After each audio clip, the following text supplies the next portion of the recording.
কতগুলো আনছেন গরু আপনি? 80টা গরু আনছে। 80টা বিক্রি হয়েছে? জি স্যার, 5টা বিক্রি করছি স্যার। ভোট কবে? কালকে? জি স্যার।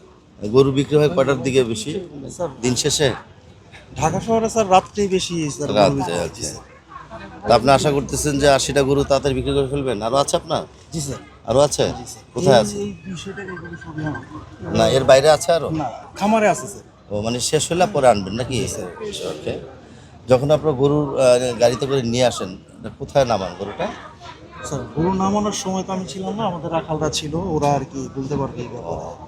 তো যাই হোক, যেহেতু আপনি গরুর যারা 80টার মালিক, আপনি তাদেরকে বলবেন যখন গরু ট্রাকে লোড করে নিয়ে আসে, জি স্যার। এর নির্দিষ্ট জায়গা আছে মনের ভিতরে, হ্যাঁ? জি স্যার। মেন রাস্তায় কোনো গরু লোড করবেন না, হ্যাঁ? জি স্যার। ঠিক আছে? জি স্যার। আর এমনি কোনো সুবিধা আছে, অসুবিধা না, আছে না, আপনাদের? না, নিরাপদ। না, জি স্যার। কোনো ধরনের ঝাই না, ঝামেলা না স্যার, কোনো ঝামেলা নেই। বা খারাপ মানুষের কোনো না, না, আবির্ভাব না, আছে? না স্যার, নাই, কোনো গুড। ঝামেলা নেই। ঠিক আছে। পরিষ্কার পরিচ্ছন্ন আছে। আর আপনাদের গরু যেখানে থাকবে, জি স্যার।